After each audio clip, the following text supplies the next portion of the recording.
आपके पास एक वायर है जिसका रेजिस्टेंस आर है, आप उसको छोटे छोटे पार्ट्स में तोड़ देते हो, ठीक है। तो जो 8 पार्ट्स में तोड़ देते हो, तो जो एक पार्ट होगा उसका रेजिस्टेंस बन जाएगा R/8। ऐसा क्यों? क्योंकि रेजिस्टेंस जो होता है वो लेंथ के प्रोपोर्शनल होता है। तो अगर आपने इसकी लेंथ को 8 हिस्सों में तोड़ दिया तो हर एक वायर का जो रेजिस्टेंस होगा वो भी 8 टाइम्स घट जाएगा।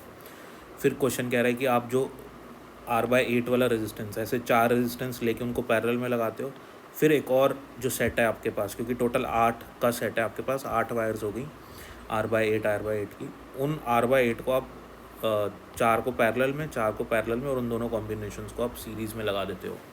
तो जो ये सिस्टम बना इसका रेजिस्टेंस कितना होगा? देखो, अगर 2 इक्वल रेजिस्टेंस की वायर होती हैं, सपोज करो दोनों का रेजिस्टेंस R है और दोनों पैरेलल में लगाई जाती हैं, तो उनका रेजिस्टेंस हो जाता है R/2। ऐसे 3 होंगी तो R/3, 4 होंगी तो R/4, ऐसे चलता रहेगा। N होंगी तो R/N हो जाएगा। तो ये जो सारी वायर्स हैं इनका रेजिस्टेंस कितना होगा? अब एक का है R/8, तो 4 का क्या होगा? 4 गुना कम हो जाएगा, तो यानी कि R/8 इंटू 1/4।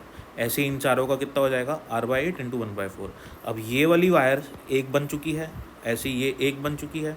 अब ये दोनों सीरीज़ में लगी हुई हैं, रेजिस्टेंस एक का इतना है, दूसरे का भी इतना है, तो R/8 into 4 plus R/8 into 4, तो यानी कि 8 इंटू 4 32 हो गया, तो R/32 इंटू 2 टाइम्स, यानी कि सॉल्व करेंगे तो R/16 आंसर।